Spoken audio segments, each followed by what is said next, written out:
Mornings are better with a warm beverage, even for Latter-day Saints. Meet Postum, the ideal coffee alternative and proud sponsor of This Week in Mormons podcast. Spotted on the coffee aisle at Smith's Grocery or at your local nearby store. Can't locate it? No worries. Order it at postum.com. Explore delicious recipes to tailor your Postum experience. Start your day off right with Postum.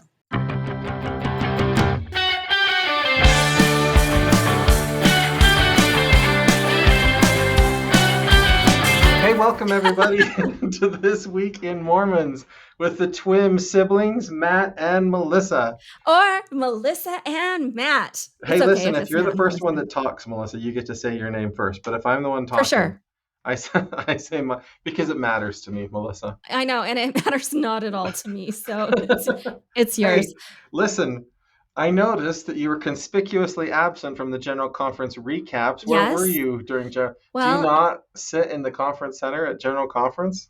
I like to sit either on a boat or on a grassy field or somewhere sunny and maybe listen to it in real time and maybe listen to it in a later time when I'm driving home. Listen, so spring is so important to me, mentally, physically. Yeah. It's so important to me. And conference is also so important to me, but I don't feel like I have to do it exactly the same time as everybody else. I mean, I listen to some of them at the same time, but other times I was on a bike ride or playing pickleball in the sunny sun. Let me paint a picture for you, Melissa. Oh, please, do some painting. In a chilly basement in Rexburg on the first weekend in April with a fireplace on and blankets all wrapped around you, cozied up. And your teenage children wearing church clothes, I'm assuming. That's how we do it. And that's why we're going to the Celestial Kingdom. They didn't mention that specifically in conference, but that's kind of what I felt like. And I may or may not be there. You want to hear my fun story? Guess what's warm? Hell. Inappropriate, but seriously. Warm. Okay, I have a fun story. Okay, I'm ready. So graduation for BYU Idaho was yesterday on Thursday, and Sister Tracy Browning came up to do graduation. Do you know who she is? She was the commencement speaker? Yeah, she's the second counselor in the primary general presidency. Okay. So they have I just want to pause and tell you that Weber State got Dwight Schrute. I mean, the actor who plays Dwight Schrute, Rainn Wilson.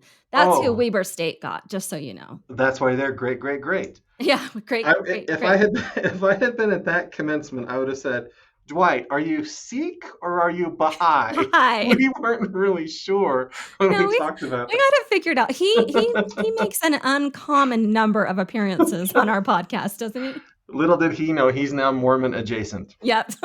Anyways. Okay, so they have this big commencement with everybody all together in the I Center. And then each college has its own little thing where they read the people's names and they go walk up and shake people's hands and stuff. Yeah. So Sister Browning chose to come to my college's commencement. Oh, probably especially because of you. You're probably her favorite. That's initially what I thought. Yeah. I waved at her a couple of times and she pretended not to notice me. She didn't give you a wink or anything. I think it's because her husband was sitting next to her. Yeah. She probably didn't want to let on. Anyhow, so she got a degree in accounting and finance. And so when she gave her talk, it was very brief. She's like, I could have chosen any college and I wanted to choose the College of Languages and Letters because when I was an undergraduate, if I really could have done what I wanted to do, I would have chosen to be an English major. But my father was an accountant and my grandfather was in finance, and I just felt like that's what I had to do. But in my soul, I'm an English major, and I want to just learn to express my thoughts in writing, and I want to learn to have good conversations about big ideas. And she's like, and I never got to do that in my career. What she said that I really liked is that the church actually has given her opportunities to develop those talents and to become that kind of a person, even though her career didn't. But anyhow, that's not the fun part of the story. That's the kind of my uplifting part of the story. But that part does tell me that she didn't go because of you. I know. Yeah. Okay. Yeah. Anyways. So then when all of the graduates go up to shake people's hands, her husband's he feels awkward. He doesn't know where to go. So he kind of walks down off the stand because it was a chapel. BYU, Idaho, they're chapels where we do these events. And so he's sitting on the front row all by himself. But then the parents come to take pictures there, and so he sort of like wanders off, and I was like, "Hey, come sit with us." And so then he came over and sat with us, and Is then us the other professors and you, or your family? the political science Okay. faculty members, yeah. And so we're just kind of like joking around with him, having a good time. And then we're like, so do they wine you and dine you when you come to Rexburg? They'd never been to Rexburg before. Oh, So wow.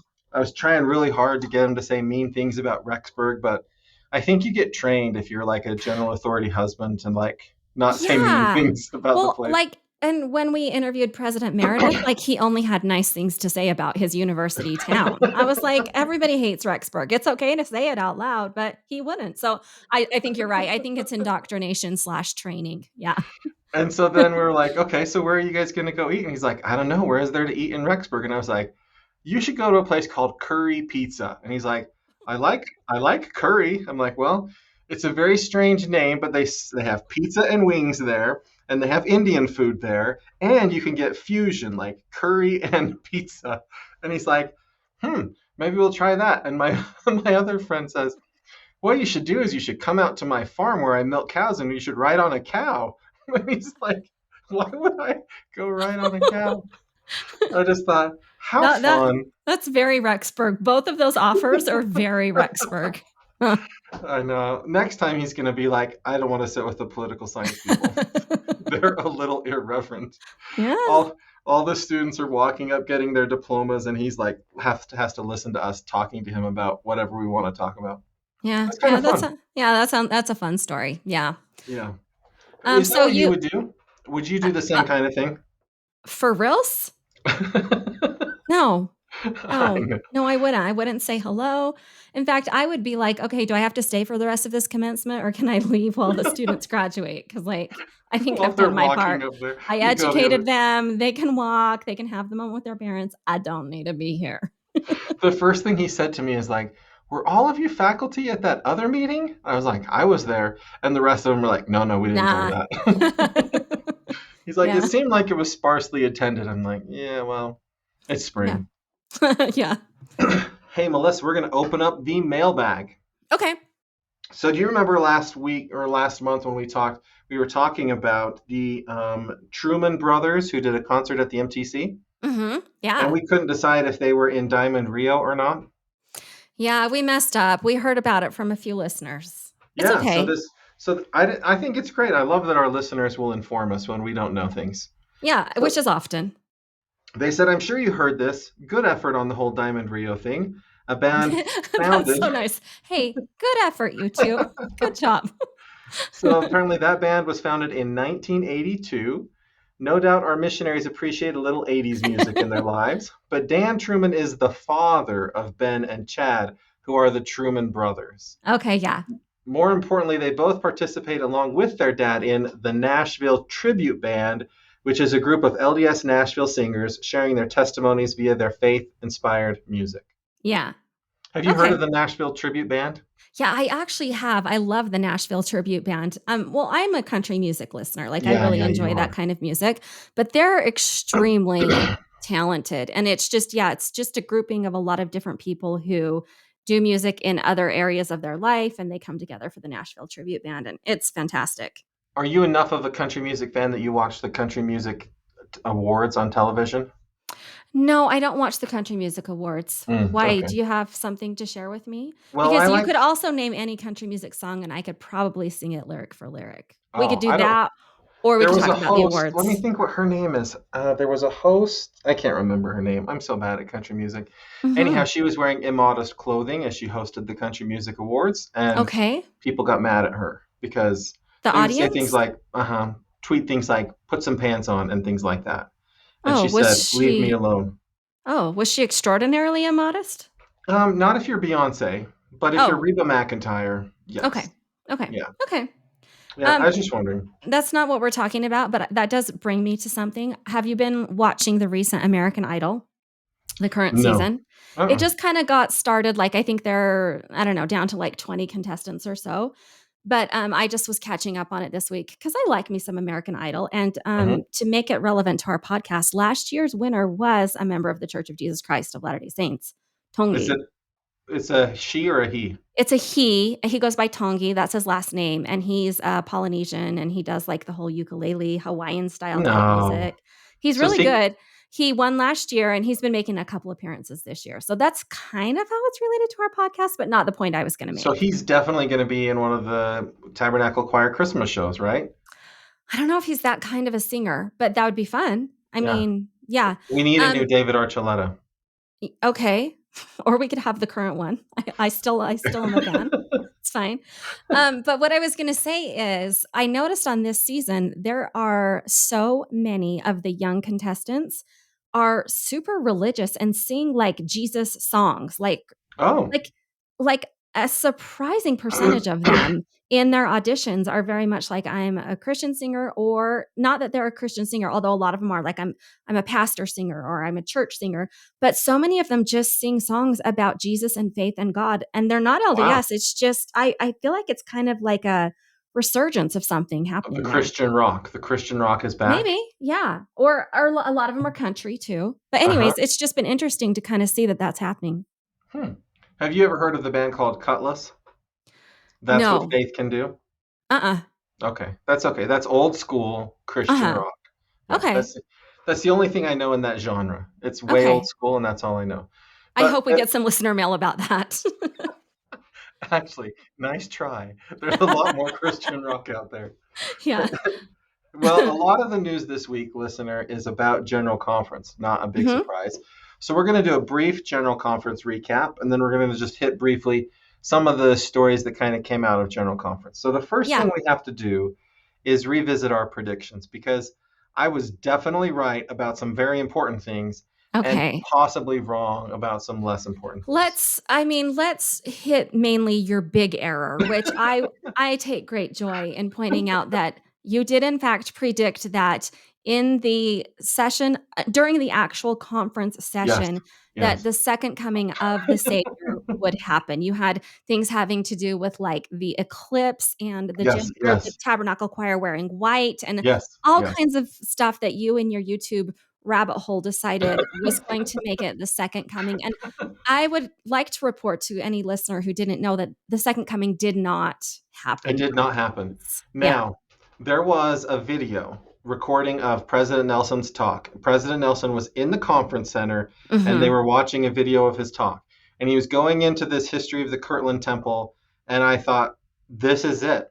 Number one, it's being recorded because President Nelson has things he has to do to prepare Like for greet the Jesus. Savior? Okay. That's right. Okay. I thought Okay. they're just distracting us for a little bit so Uh-huh. that Jesus Uh-huh. can come. And Uh-huh. then when I thought, well, no, that's not going to happen, then I thought, okay, he is going to announce that the Kirtland Temple is going to be a temple and not You just. really believed that too. And I was wrong on both of those. Uh-huh. Yeah. So I ended conference with a little bit of a feeling of disappointment. Oh, did But you? Did you? Because I feel like you take great joy in making outlandishly ridiculous predictions. I think it's But- actually fun for you. but I was right about the Scotland Temple. So You did predict the Scotland so temple. that made me super Yes. happy. And Yeah. they did announce 2 temples in Utah, but none of them were my predictions, which was Tremonton and Fillmore. So, So this is your problem with Utah temple predictions, Melissa. okay, You're thinking in your head, where is someplace that there isn't already a temple? I And am. that's limiting your predictions. Yeah, you because- have to pick places where there's already 3 temples within the sight line, and that's where we're going to put a new temple.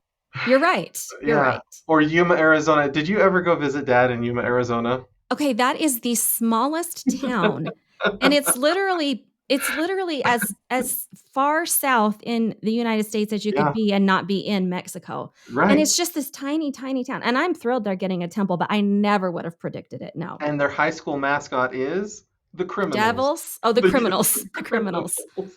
The Yuma criminals. I Well, that would be remember- fun to see what temple art they do to bring in local heritage with the Yuma criminals. It'll be fun to see that 'Cause collaboration. that's what the town's famous for, is the Yeah. prison that was there. Yeah. Yeah.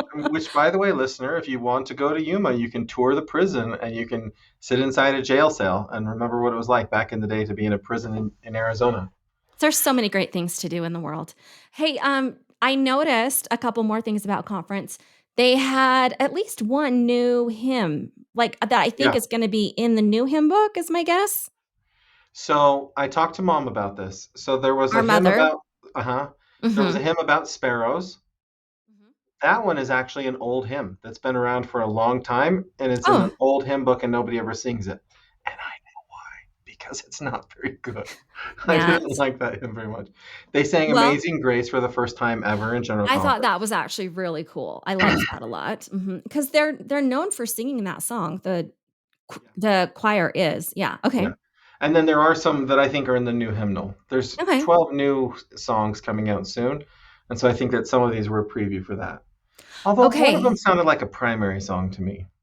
Okay. Well, I Yeah. think I'm gonna reach out to our friends at the Nashville Tribute Band and see if they wanna do some covers, and we'll see. Melissa, that's one of the stories. You Oh, can do yeah. cover. Yeah, we'll get to You that know what? later. That's true. Okay, that's fine. Yeah. But also, I wanted to say we had some wheelchair situations going on with the Mm-hmm. first presidency and some conducting by non first presidency members. Mm-hmm. Yeah, I noticed Saturday afternoon they had some extra time there at the end, and they showed President Nelson getting into his wheelchair and President Iron getting into his wheelchair, and then they showed them being wheeled out of the conference center, and then they showed all of the members of the Quorum of the 12 greeting their wives and such. On Yeah, Sunday afternoon, they very much did not show either of them getting into their wheelchairs. but they had their wheelchairs there, right? Yeah, I Or think that we there just was didn't see it because there I wasn't just think there time? was direction from probably the PR people in the church that are like, don't show President Nelson in his wheelchair. That's no good. Mhm. I would disagree with that. I actually really I appreciate when I feel like it's more honest, like they're not trying to hide something. And I also Mhm. think President Nelson was very like happy and welcoming and like who doesn't want to see their prophet when they tune in for General Conference? So Yeah. I think that it was a mistake to not show him as much in the afternoon session, Okay. Sunday afternoon. I noticed also in that moment where they did have more time on Saturday afternoon and the general authorities, or at least the 12 apostles, would greet their wives, that their wives were coming down from the stand. So do their wives sit on the stand just kind of Yeah. behind the other Hmm. presidencies always? I didn't know that. Yeah, that was kind Well, of interesting to see.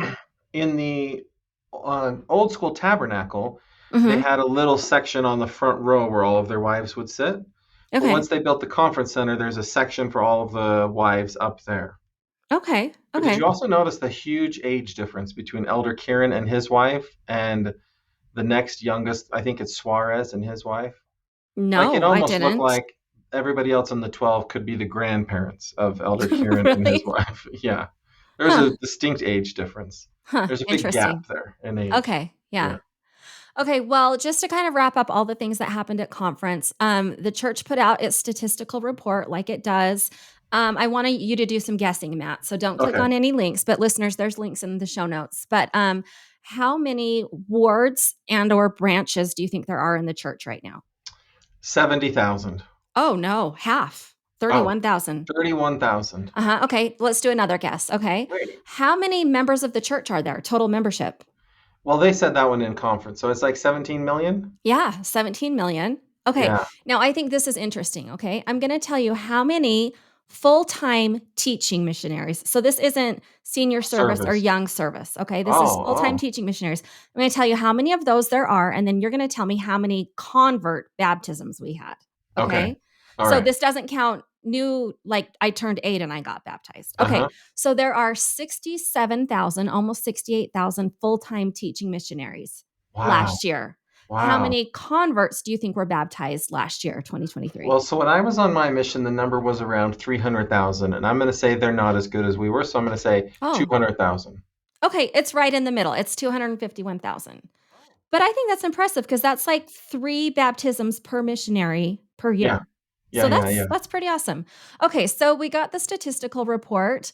Um, Related to that, we also have a report of church growth by country. Well, Okay. that's fun. I know. Okay, so now I want you to guess. I'm gonna have I don't know. Let's start with out of the top 13 countries. Again, this is church growth and it's percentage of growth according to the country size. So it's not like Mm-hmm. strictly by number. Yeah, it's per Okay, capita growth. which country do you think name a few that you think are in the top 13? So because it was in conference and somebody's talk, Panama really surprised me. So I'm going to say Panama is Mm-mm. maybe number one. No, it's not in there. No, sorry, not Panama, the Philippines. The The Philippines Philippines. is maybe number 1. Not in there. Not in the top 13? Nope. Okay, so now I'm going to guess all the rest of them are in Africa. So number 1, Yes. Zimbabwe. Yep. So Zimbabwe's in there. What else? Ghana. Yep. Sierra Leone. Maybe. Uganda. No. Listen, I'm just going to tell you, they're all very African. Mozambique, Rwanda, Tanzania, Burundi, Angola, Malawi, Cameroon, Democratic Republic of Congo, Zambia, Kenya. Yes. So do you know what I think is interesting about this? Huh. Most of the growth in Africa in the past has been in West Africa. But these countries you're listing are not really West African countries. Oh. So it suggests that we're getting new growth in other parts of the continent. Interesting. Yeah. Okay. Now some sad news for you. Okay. The countries with the highest negative membership growth rates. In other words, no. most membership decline. Ukraine. Ukraine is in there. It's number Obviously. 3. Yeah, Yeah, because well, yeah. there's a war going on. Right. Can I say Yeah. Israel or perhaps Israel also. Yep, number 5. Yeah. So the wars. Kazakhstan, Russia. number 1. Yeah. Oh, yeah. Yeah. I Okay, know. so Yeah, you are making me sad, Melissa. Now I'm going it's to just start crying. it's just interesting information, you Yeah. know. Yeah. Yep. Obviously we had 15 new temples announced. Along with that, the Taylorsville, Utah temple is in its open house season right now. So that's going on right now. If you It wanted is so to, wild for me to. Have you seen the Taylorsville Temple? it's gorgeous and it's really different looking. Yeah. But this is where, because our granny used to live in that area. Uh-huh. And so we would drive by there a lot. And so it's just so wild to me to see a temple there. Yeah. Because I always think of like Paul's Par 3 that was in her backyard. Yeah. And all the things that used to be there Yeah. in that area. It's just wild to think, wow, Yeah. there's a temple. Yeah. It'd be like if Springville got a temple. They probably will. Now, hold on. I'm going to save that for my next conference prediction. Wait for 6 months. Provo Okay. or Springville. Lyndon. And finally, the text, or in other words, the written printed word of the General Conference is now available online. That's happening pretty quickly. Remember, we used to have to wait for the Ensign magazine to come out to get that? Right. This is less than a week. So it's on the app. I checked today. It's kind of nice. Yeah. Yeah. So that's my recap of all things General Conference. Okay. Well, I'm going to do global recap. Okay. That sounds great. One of the links in the show notes, there are 3 new members of the Quorum of the 70 who are from Africa. Oh, awesome. Yeah, so I want to know what you think about this, Melissa, because when people talk about Quorum of the 12 Apostle vacancies and who's going to fill those, oftentimes you say diversity, because they want we want someone from, yeah. But how wild is it to have 3 people from Africa made 70s in this one conference? Now we've had people from Africa in the past put in the general, but as I was reading the biographies of the people in the Quorum of the 70, it used to always be so and so was born in Utah, went to graduate school, was either a lawyer or a business person, and now they're a general authority. And that's like 2 of the new general authorities. I know. The bios are so different now. Yeah, it's amazing. I love it. And you have to have some experience serving in an area authority or a 70 or something like that, in order to become an apostle. You have to have some experience serving elsewhere in the church. And so I love that there's so many people from all over the world getting those experiences now, because it does mean that in the future, our church leadership will look more diverse and will more represent the actual population of our church. People in our church will have someone to look at as a leader that represents them, that lived a life like they did as they came up in the church. So I think it's awesome. Yeah. And it's happening more and more. And so I think that it's something that doesn't get celebrated enough. Like if you read the AP News story of General Conference, it's going to be President Nelson didn't mention anything about LGBTQ rights. And he always talks the talk on racism and things like that, but he doesn't walk the walk. Like that was a dominant story that I saw in the news. And I think people don't sufficiently appreciate like the Quorum of the 70 really runs the church. Like the Quorum of the 12 Apostles have an important role, but the day-to-day stuff that happens in the church is the Quorum of 70. And so when you get members from all over the world being called to those positions, that really is showing a change in leadership, more diversity. And I think that is a great work that President Nelson's doing. Not just those people, but we've also seen temple presidents coming from the places where the temple is built, right? Like we're not Yeah. importing people from Utah to foreign lands to be temple presidents. We're calling people who live in those countries. Same Yeah. thing with mission presidents. And so, yeah, this is happening on a large scale, but you're right, it's just not noticed very much. And the Church News had a story that on Saturday, April 6th, a leading government official in the city of Kolwezi in the Democratic Republic of Congo was baptized, a member of the church. So we Yeah. had a civic leader that joined the church. In On April Brazil, 6th, which is a pretty important day in the church. I know, it was almost, never mind, I can't go back to what my prediction was that didn't happen. I But know. I know. and then there's just stories on the Church News website highlighting the different places that they're building. So there's a humanitarian center in Brazil. There's a center in Mexico it's also another kind of development center. There are Mhm. places where the church has that program of self-reliance, and it's got all those different lessons. Yeah. So they're building centers to help people teach these self-reliance kinds of lessons in various Oh, countries. I didn't know that's what that was. That's a great idea. Yeah. I remember doing my kids' I've never actually gone to them, so I can't give personal stories about how cool they are. Okay. But I do have family members that have participated in these kinds of Yeah. lessons. I think they're really good.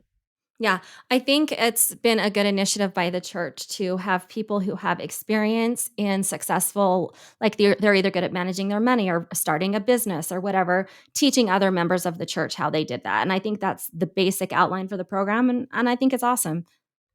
So another story is that this month we're marking the end of Ramadan. And Mhm. so there's different celebrations that Muslims will participate in to celebrate the end of Ramadan.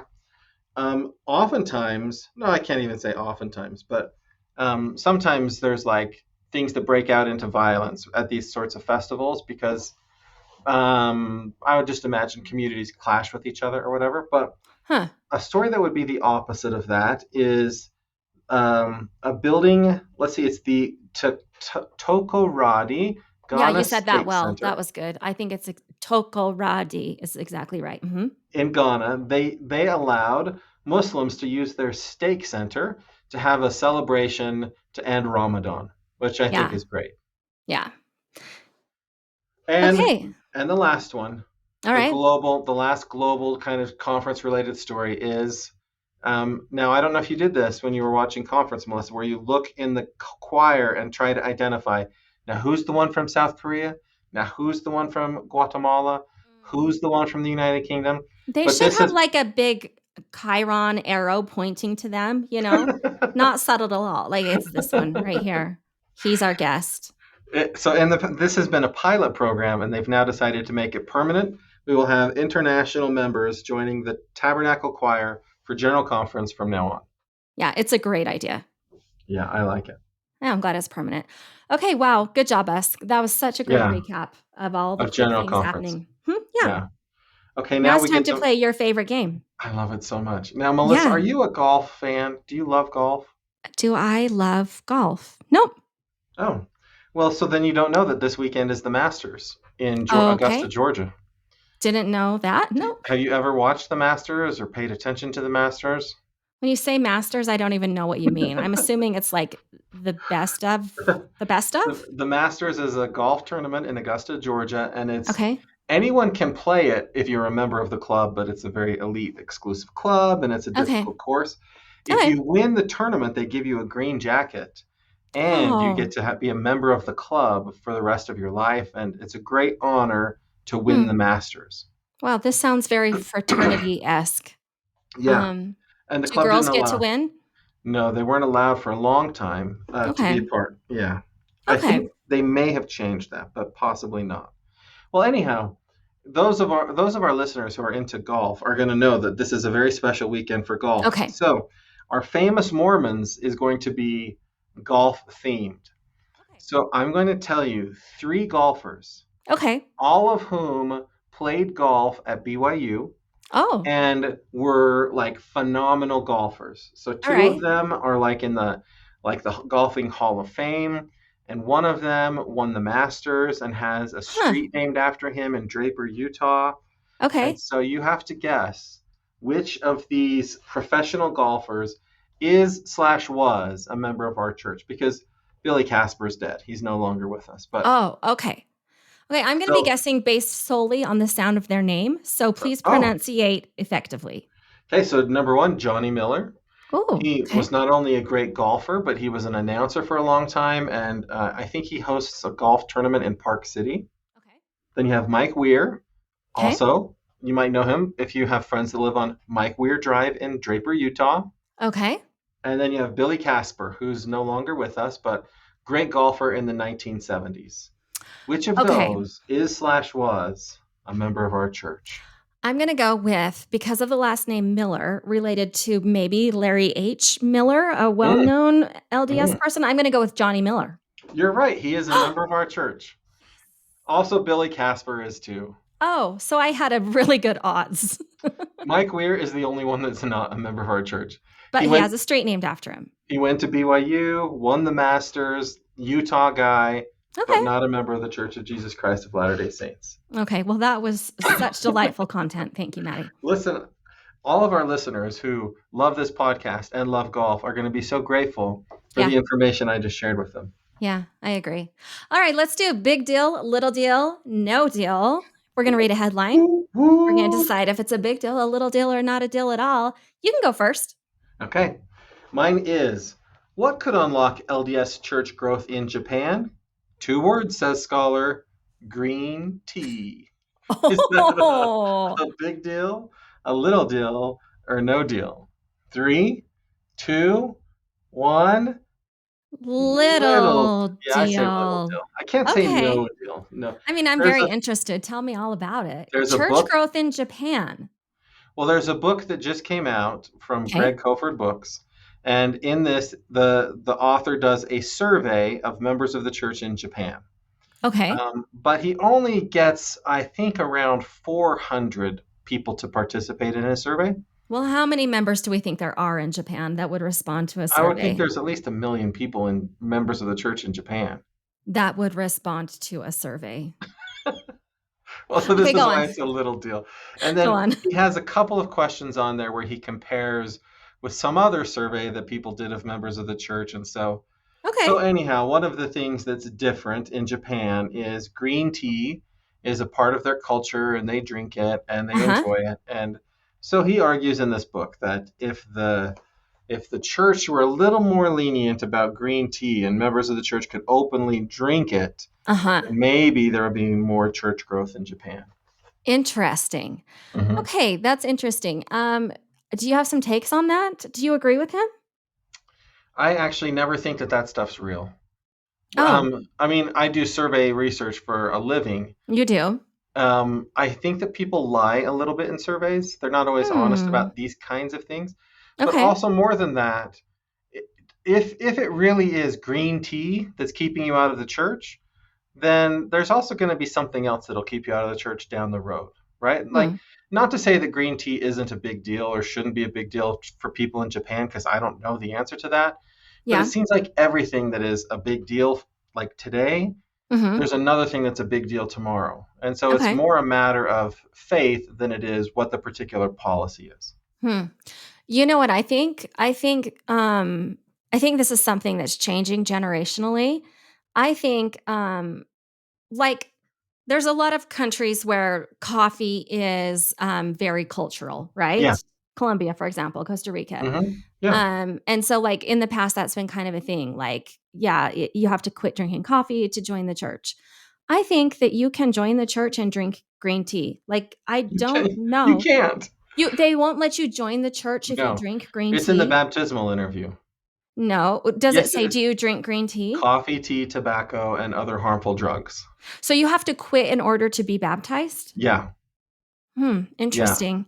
I'm sorry that my knowledge of the church does not that's okay. include that. Yeah, so Because I thought you could so- you could join the church just based on a testimony and still work on behaviors. No. Oh. Like, so to get baptized, you have to agree to pay the law of tithing. You have Okay. to follow the law of tithing, obey the law of chastity, obey the word of wisdom, which is no tobacco, alcohol, coffee, tea, or other harmful drugs. Okay. And you have to agree to attend church. So, That's interesting because I just feel like there's a lot of people, again, I'm thinking generationally, who were baptized maybe when they were 8 or whatever, and now they do a lot of those things. Like, sure. drinking coffee is pretty common, I think, among, 20-year-olds in our church. Yeah. So that's interesting. But So, but they can't get a temple recommend if they're doing that, right? So I mean, I guess so, but you can still be a member of the church. they're not going to take your church membership away for not Right. following the word of wisdom. That's true, but you Yeah. can't progress more, right? And Uh-huh. Mhm. so the whole idea is it's fine you didn't ever know about this, but if you want to join the Gotcha. church, then these are the standards you have to agree to live by. Yeah. Okay. Interesting. Yeah. But do you Well, know what? I would rather have a person come to church and be a part of the church and never get baptized, yeah. than have them say, "Well, I don't know." I understand why there's the standards for baptismal services, right? But in my experience, the people who say, I'm not going to join the church because I want to drink my tea, Mhm. in time, they'll either give up the tea and join the church, or Mhm. something else would have stood in their way anyways. Like Hmm. as a missionary, it's really hard. As a missionary, you say, yeah, just get rid of the tea, and then these people could be members of the church. Yeah. But as a member of But the church, I say it's if they're not willing to make that lifestyle change, the church is going to ask a whole lot more of them at some point. That they're also going to be like, yeah, I can't do that. hmm. Yeah, I don't know if I agree with you. Yeah, it's okay. And I didn't serve a mission, so I don't have that perspective, but I can see a lot of people who, culturally drink green tea being like, I don't understand what this has to do with my relationship with the Savior. I can Yeah, understand that it has to do with covenants, and I can respect that, but I can't see them like saying like this that the two are related in any way. the question I always have is because the word of wisdom also says don't eat meat, right? Eat just a very little bit of meat. And Yeah. I know in church history there was a time when Wilford Woodruff wanted that to be a part of the temple recommend interview. It was like you can't go to the temple if you're eating meat. But Mhm. he lost. He didn't win that argument. And I Yeah. just think, what if the church were to say you can't get baptized if you eat meat? There's Right. a Or lot of if us. you eat too much sugar, right? Yeah, Or right. a lot of things. Like, it seems to be, like, in particular, that's something that our culture doesn't care about, and so it wasn't a big deal for us to focus on. Yeah. Hmm. So, Yeah. okay. But I do Interesting believe chat. I do believe these things are inspired. I don't think that it's just random. I think the people ask these questions and think about it. Mm. Especially as the church becomes more global. I think that Mhm. there are people from other cultures that are like, do we really need to hang on to this coffee and tea thing? Right. And revelation comes through asking questions. And so I do believe people are asking the question.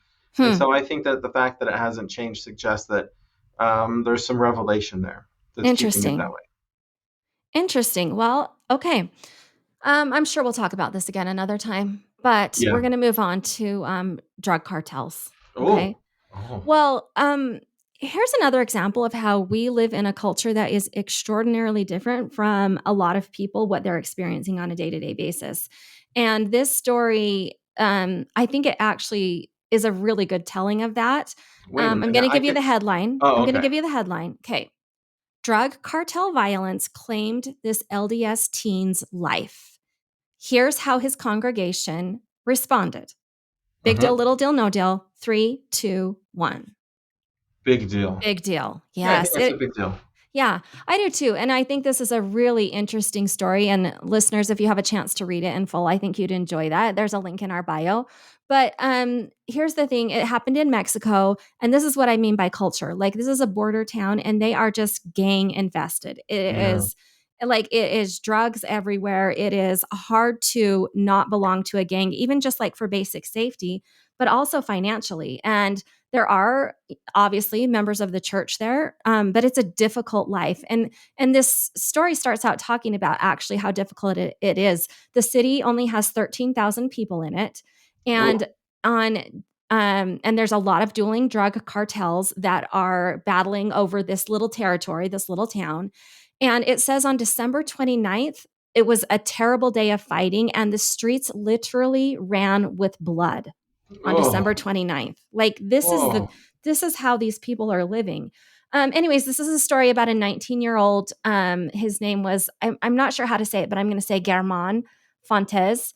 And he was a member of the church. His mom is a member of the church.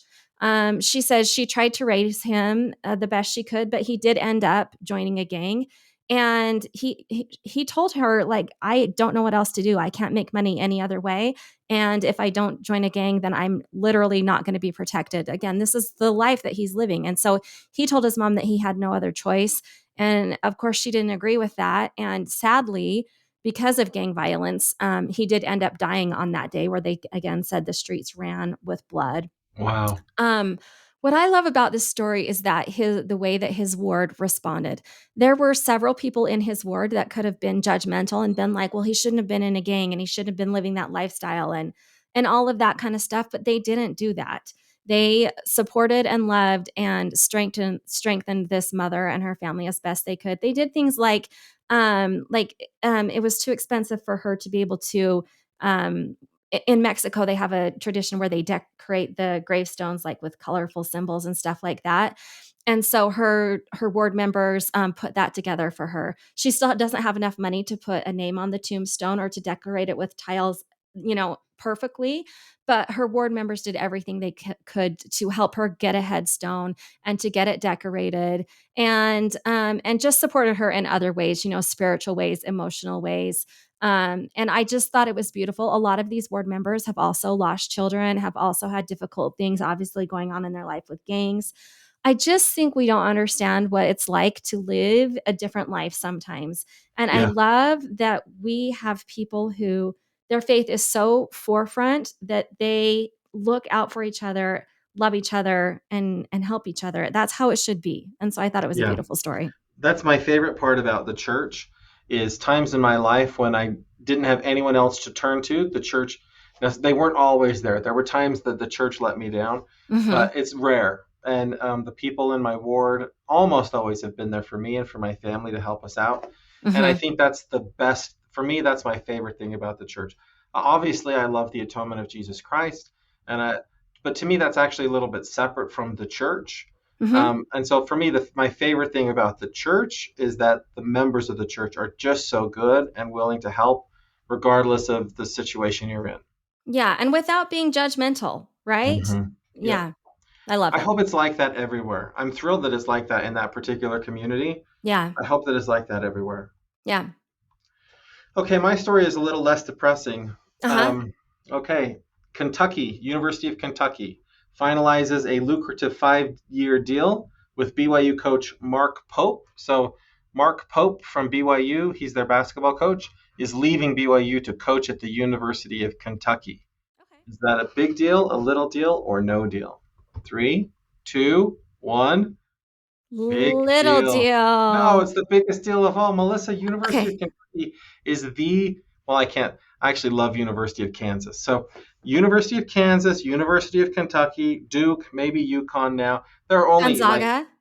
no, they're not on the level of Kentucky. There's only like a handful of schools that are like the premier college basketball programs in the country. And they get Mark Pope. A member of our church who he started coaching at Utah Valley University, and then he's worked his way to BYU and he's done a reasonably good job there. So it's like, how awesome, like members of our church, like rising to me, that's a big deal. Okay. I'm glad. I think it's a big deal too. I know nothing about, basketball. In fact, I didn't even know we were going to be talking about basketball. I did fill out my March Madness bracket. And who did you choose? North Carolina. Ooh. Was that a good choice? Hey, you know what? That's another one of the top 5. Like North Carolina would be another great school. Yeah. I also hired 2 students to fill out brackets for me because I wanted to win really badly. So I turned in 3 brackets and I didn't get even close on any of them. So yeah. Yeah, that's too bad, Melissa. Yeah. You should have just done it on your own. My son always does it by the mascot, and he loves Huskies, and so he chooses UConn, and he's won the last couple of years. I like to choose by their colors, how their uniforms look. Yeah. And I always do pick Gonzaga to go far because I like the name Gonzaga. I think it's fun. I want to cheer for that. But shockingly, I didn't do well. So yeah. Okay, here's my headline, okay? Calling all musicians. Here's how to submit your original cover to be featured in Come Follow Me. Big deal, little deal, or no deal? I tried to make it a big deal. 3, 2, 1. No deal. Little deal. Oh, come on, Matt. This is fun. They do this every quarter. The church puts out the list of songs that are going to be featured in Come Follow Me. And then they tell musicians, any of you who want to cover these songs and submit them, we're going to pick some of them and like link them in our Come Follow Me. And I think it's cool. Wait a minute. Come Follow Me is a manual, a paper manual that they hand out for free It's at the also beginning online, though. Oh. Yeah. I actually don't open either one of them, so I have no excellent, idea. excellent. So if you're online, you can click a link to a video, for example, and they have started including links to songs. So Okay. I open my app to Come Follow Me, and then as I'm looking at primary lessons and whatnot, I can click on music to hear music playing. It's like supplemental materials. Yeah. I guarantee this is going to start playing in the middle of sacrament meeting. I hope so. Because it already happens that I hear like suddenly some hymn starts playing on somebody's phone. Yeah. Or the scripture voice. And then Laban said to his brother. I always hear that too. Yeah. It'll be Nashville Tribute Band. Listen, anybody can cover the songs. Anybody can cover them. Here's the requirements. They're not going to pick anybody. They're not going to pick anybody. Yes, they are. They're literally going to pick anybody. And okay, so they have a song for each month, and that's the song that you're supposed to cover. And then they want you to keep the original lyrics intact, keep the melody intact with minimal stylistic variation, and keep the rhythm recognizable. So, yeah. So, no anyways, rap music. I don't think that's what they want, but I think it's fun. This is the American Idol fan in you coming out, where you're like, I love this kind of stuff. I do. I think it's great. I think it's fun because there's a lot of different ways to interpret music, and I don't always want to listen to the same version played on a piano, sung in 4-part harmony. Right? Have you heard Beyonce's cover of Jolene? Jolene. It's so good. It's so good. Huh. I didn't like it because she changed the words. She did change the words, yeah. Yeah, it's like empowering or something like that. Listen, Dolly Parton is the best singer-songwriter that's ever lived. Mm-hmm. I love her. I fully think that. However, even she likes Beyonce's rendition of Jolene. Yeah, she's all over it. So I think we can support it. Well, so that was just my litmus test to see, like, does Melissa like covers? And if you liked Beyonce's cover of Jolene, then I say, okay, I get it. I get why it's a big deal to you. Okay, thank you. I prefer, and I think that most of our listeners will agree with me. Okay. I prefer to just open a CD from 1985 of the Mormon Tabernacle Choir, because that's what they were called back then, singing High on the Mountaintop, and say, it was perfect then. Why would we mess with perfection? Yeah. Well, okay. I still think that would be an excellent choice to listen to occasionally. Sure. I don't think you need to do it via CD. I think you can pull open your Amazon Music on your telephone. Not on your telephone. You could do it on your phone, but I was going to say, or even on your TV. You can pull it open on your TV and get some really good sound quality. Or you can continue to be the old fuddy-duddy that you want to be. Either thing is totally acceptable. Okay, we're going to move on to my story, Melissa, because let's do. I am fanboy of true crime. Okay. Me too. Okay. The Chad Daybell trial is underway. I was hoping we were going to cover this. Okay. 3, 2, 1. Big deal. Oh, we've been waiting for Chad Daybell to start on April Fool's Day for basically a year. I listened to 4 days of jury selection. I would work, really? Right, but I'd have the Zoom thing on, and then this week they finally got into opening arguments and witnesses and all of that stuff. Wow. I just can't get enough of it. I love it. So Chad Daybell, does anybody need a recap? Can you recap real quick who he is? Chad Daybell was an author. I'll tell you from his perspective what his defense attorney excellent. said. Okay. Chad Daybell was an author, and he was just selling books. He had a small publishing company, and one day this beautiful woman came to him and said, "Hey, I'll help you sell books." And he developed an inappropriate relationship with her. It's true. But then one day his wife happened to die, and a couple weeks later he was able to marry Lori Vallow. And then she's been convicted of killing her kids. It turns out she was not such the wonderful, nice woman that he thought she was. She has a history of bad behavior. And now the state is persecuting Chad, blaming him for murders that he had nothing to do with. And so wow. Except that the children were buried and found on his property, He correct? didn't know about that. Alex Cox Oh. and Lori did that. He Oh. has a lot of land, 4.5 Huh. acres. When they say Interesting. backyard, there's a whole lot of area there, and he didn't know that that was happening. They set S him up. Interesting. So this Hmm is how his attorney set it up for Yeah, opening arguments? that's his defense opening argument. And then Tammy, she just died of natural causes. She had health problems, and her kids are going to testify to that she had health Hmm. problems, Hmm. and she died of natural causes. And so that was just an unfortunate thing that happened. But, Interesting. Chad's in love with this woman, but he can't help that she and her brother do crazy things. That is really an interesting take. Okay, so how successful do you think this, defense is gonna be? The evidence is kind of tough to make that story stick. It's Huh, been fun to watch. I love to watch the cross examination as the attorney defending Chad Bell is not a death penalty lawyer. He does a right. different kind of law. And so you can kind of tell that he's out of his element a little bit in the things he's Okay, doing. But it is fun to listen to the cross examination as he's trying to like lay a foundation for this case he's going to make. It'll yeah. get a lot more interesting, I think, later on because the prosecution evidence, we've heard all of that from the Lori Vallow case. Uh-huh, It'll be really interesting because if you remember, Lori didn't put on a defense at all. that's She didn't right. call, and Chad clearly has a big defense laid out. And so I think it'll get a lot more interesting once the defense starts asking questions and bringing in their own witnesses. Yeah, and we'll keep following it. How long is this trial supposed to take, do you think? They said like 8 to 10 weeks. Like Mhm. when the jurors were being asked questions like, "Is this going to be a hardship for you?" They said it really could go into the summer, into June. Still, Wow, yeah. So that's a okay, lot of evidence. If I was on a jury once, and it was only 2 days total from jury okay. selection to end of trial.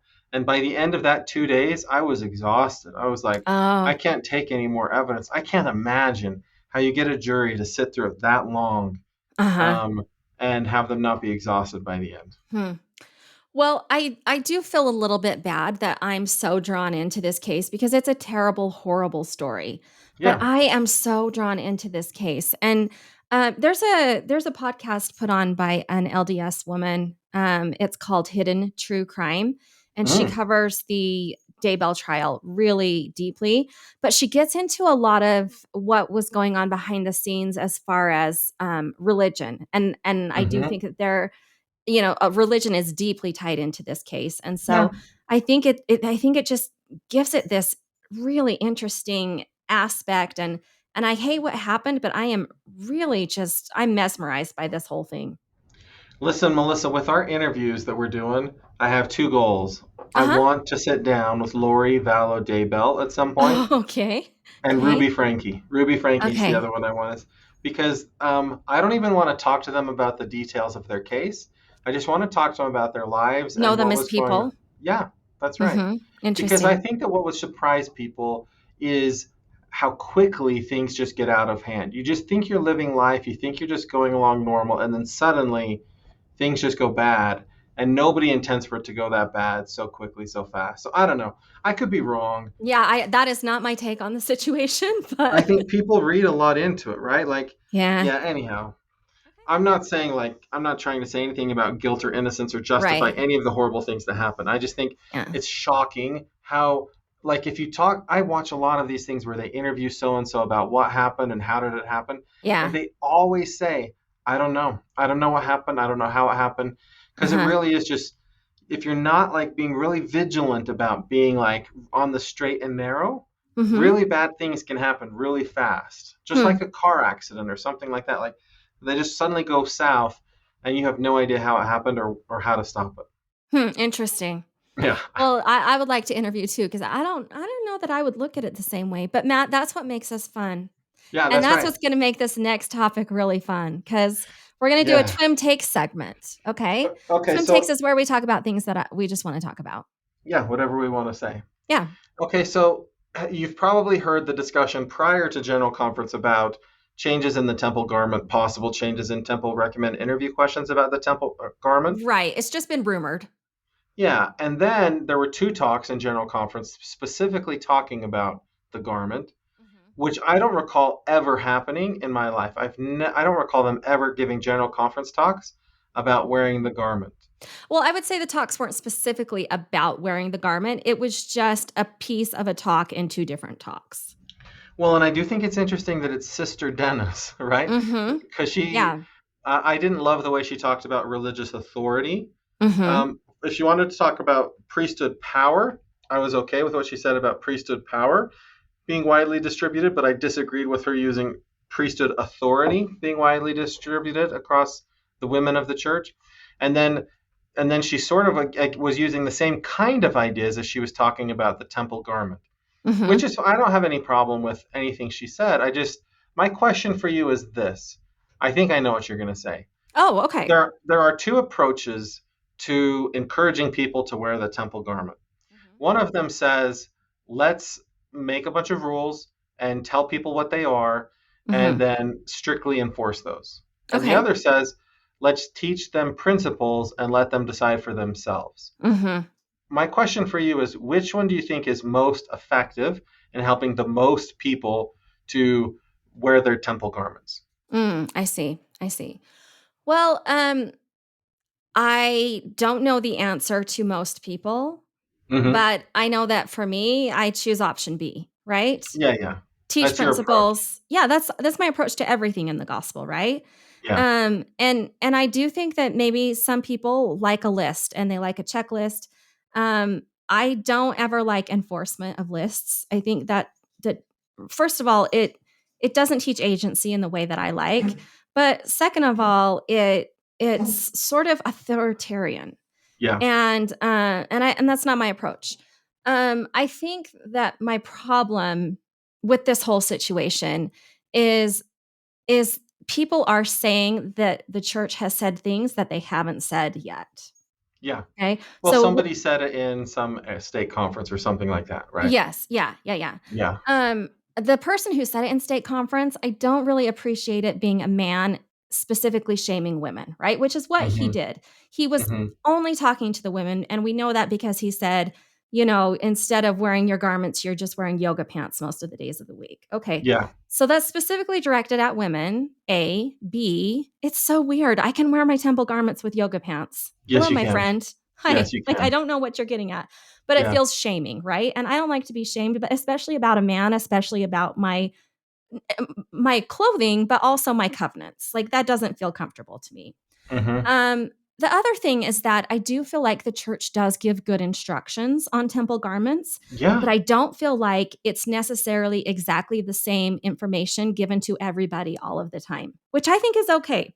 Well, isn't it in your temple recommend interview? There's the paragraph that they read to Yes, you. and that I think is great information, and I think that's very clear. I also think I like it because you can interpret it in the way that makes sense to you in your covenant with God, which is what it should be. Yeah. But for example, when my daughter went through the temple as she Hmm. was getting married, and this was 2-3 years ago, Hmm. I got to go to sit in with her and the temple matron as the temple matron explained to her the wearing of the garment and the covenant of the garment. And I think that that is really cool and something that happens individually, really only once in your life, the first time that you are getting your temple garments. Hmm. And it's those temple matrons who are telling, people one on one, here's what the covenant means. And they're giving their own instruction. They're not reading anything. And she Oh. told my daughter some things that were very different than what I was told when I went through. And again, neither of them are wrong. And I Mm. appreciated both of them, but it wasn't like it was literally like, here's what this temple matron is explaining. And I think Hmm. that's great. And so I think that, yes, there is some direct instruction, but there's also some other kinds of instruction. You might get told something from your parents that's been passed down that may be true, or it may be the way that your parent lives their covenant. And so it's true for them, but might not be, doctrinally what it is. So I Hmm. just think, That's I, interesting so I think that because, some people look at that and say, okay, that's why we need a list. We need an exact rule and we need to enforce it. I look at that and I say, I think that's beautiful and perfect and how it should be. yeah. When my son went through the temple, he was in North Carolina and he was in the military. And the Hmm. temple president also seemed to have a military background. I can't remember exactly, but something about it made me think, okay, he's familiar with military garments and things like that. Yeah. So when we got to that point, I thought, my son doesn't know enough about these instructions because he just read the paragraph that it says. Okay. Okay. And so I said, I'd like to clarify some things. So then I asked him a question about the military garments. And he went to that paragraph and he said, let me just read something to you. And then he reads Mm-hmm. this paragraph again. And then Mm-hmm. I asked some other thing and he said, let's just refer to this paragraph. And then he reads the paragraph again. Yeah. He would not deviate from what the paragraph said. And And that's how some leaders are going to do it, right? after the third time, he said, I've been instructed to not deviate from what the paragraph says because I this see. is what's the improved instruction from the church. Yeah, and that's right. Everybody kind of does it differently. Yeah. But I, I'm kind of with you where like I hear the paragraph and then I'll talk to my wife about it and I'll say, hey, you know what? Maybe you don't have to do this and this when you're wearing your garments. And she's like, well, I feel like that's what I should do. And I'm like, yeah, but listen to this part of the paragraph. She's like, this is what I feel like I should do. I'm like, Yeah. okay, well then that's what you should do. Well, and I feel like my husband and I both, get read the paragraph every time we go in for a temple recommend. He obviously reads it a lot because he's doing temple recommend Hmm. interviews. And we, between the two of us, interpret different things Yeah, differently. And I right. think that's okay. I really Yeah. do think that's okay. I don't think that we should be specifically looking at people and judging the way that they're keeping their covenant. That's what the covenant is. It's a personal Hmm. covenant between you and God. Like, it's Yeah. personal. Yeah. And there's some people who believe things about the garment like the garment is a protection. Some people take that to be a literal physical protection. Some people take Hmm. that to be a spiritual protection. I think whatever you take that to be comes from your personal spiritual experience with your covenant and with God. But I don't think I can tell somebody else that for me is the same as for you. Let me ask you a different take on this. Let's do. Whenever I go to a stake conference and there's a visiting general authority, they will say something to me at the beginning of the thing that says, by the way, please don't record this because what we're going to talk about here isn't for the general church audience. What Interesting. have you ever been in meetings like that before where they Yeah, ask I you to? guess I have. Mhm. Yeah. And so then I do wonder, like, why are people recording this general authority saying this in this state conference and then putting it Yeah. on TikTok for? Because I really don't think that what he said was intended for a general audience. Yeah. And I think that the biggest problem stems from that, from people Yeah. taking something that was for that audience in that particular moment, and then Uh-huh. they're blasting it to the whole world to see. I think that's a problem too. I definitely think that is what happened.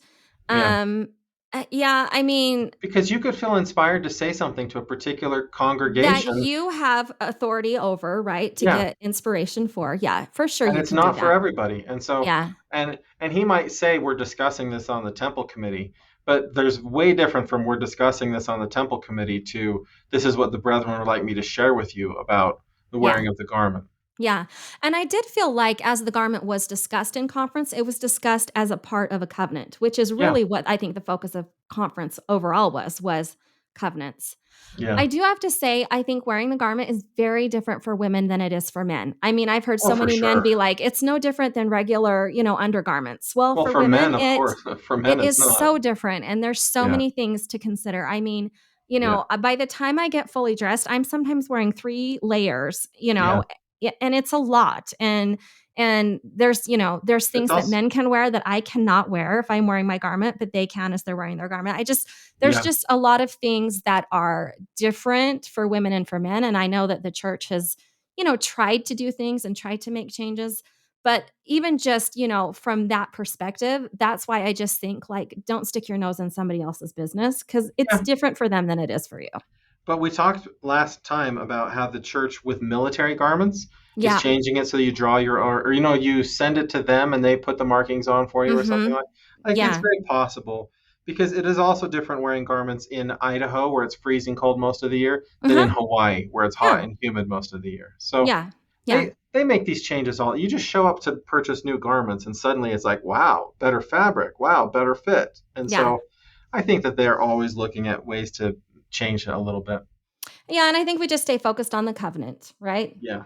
Yeah. Okay, we're going to Okay. move to This Week in Mormon History, I'm Melissa. so excited. You know my love of history.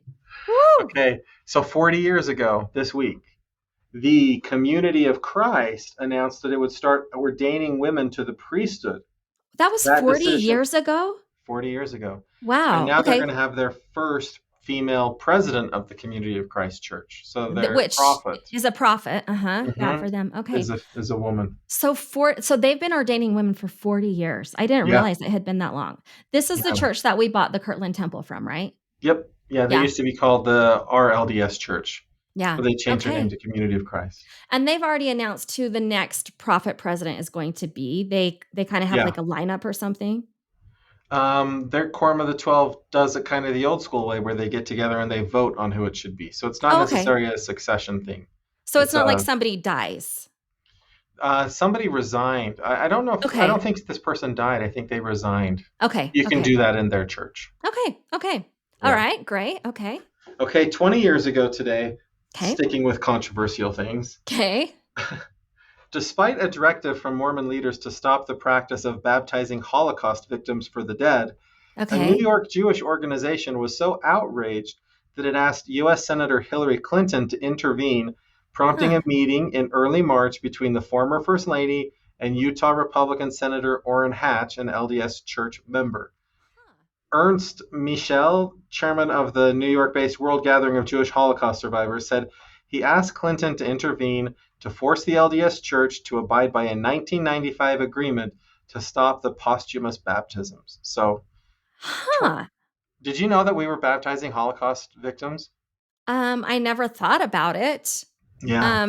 So the Jewish people didn't like that we were doing that. No. And we had agreed that we would stop.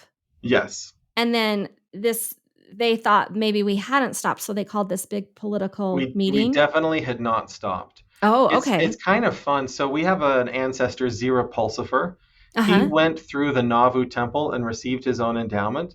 But if you look at his church records, somebody has done his work in the temple at least 4 times, even though he had done it himself while he was alive. So back in the day, our record keeping wasn't awesome. Okay. And we didn't require that you be a direct descendant of the person you were doing the temple work for. So Anne Frank, the Diary of Anne Frank, she's been baptized like 50 times in the temple. Because people read her story and they're like, someone needs to do her temple work. And then they'd go do her temple work. So it was people who were not descendants of Holocaust. Well, obviously, there were Holocaust victims that had descendants, but they were not descendants of Holocaust victims. They just read about them or hear their story and say, someone needs to do their work. And the Holocaust survivor organizations were like, we think this is offensive. And so the church in 95 said, we're not going to do that anymore. But they didn't really have a process in place to stop it from happening until about 15 years later. It was like hardcore. If you submit the name of a Holocaust survivor or Holocaust victim, you will not be allowed to submit temple names anymore. And then it really kind of stopped. Okay, that was interesting history. That's kind of fun, huh? Yeah. Okay, 190 years ago. Okay, that's a long time ago. Okay. Yeah, 1834. The Missouri Saints send a petition to the President of the United States with 114 signatures asking redress for the Jackson County expulsion. Okay. So wait, who was the president then? Buchanan. Okay, yeah. Okay. So in Doctrine and Covenants 101, verses 79 to 90, the Lord says, gather up evidence about what happened and then send that to the President of the United States. And so the Missouri Saints were faithful. There were dozens of these that were sent to the President of the United States telling them what happened. And so that was 190 years ago. And my recollection is nothing happened. That's right. Nothing happened because prior to the Civil War, the federal government didn't have the authority to force states to do things. To redress. And also the Constitution, the Bill of Rights, didn't apply to states. Each state had their own constitution. And so if they wanted to persecute religious minorities, they had the authority to do that back in the day. Yeah. Okay. I'm so much smarter now. Nice. Okay. Don't you love This Week in Mormon History? I do. Hey, listener, we would like you to subscribe to Patreon if you'd like some bonus content. It's just a few dollars a month. And you get episodes that are released a little bit earlier for you. We also think you should subscribe to us on social media, although we're not really there that often, but you should be. We're on Facebook. We're on X at The Real Twim. And listener, we would love to have your feedback on the TWIM interviews Melissa and I have been doing. There's some really fun ones that have dropped in the last month, and there are some more exciting ones coming up in the next couple of weeks. If there's somebody you think we should interview, let us know. Yeah. And if you'd like to send us a comment, you can email us, contact@thisweekinmormons.com. And just like to thank you, listener, for listening to the original Mormon/Latter-day Saint The original news Mormon podcast. news podcast. There are many imitators, but only one original. Talk to you Take again care. next time.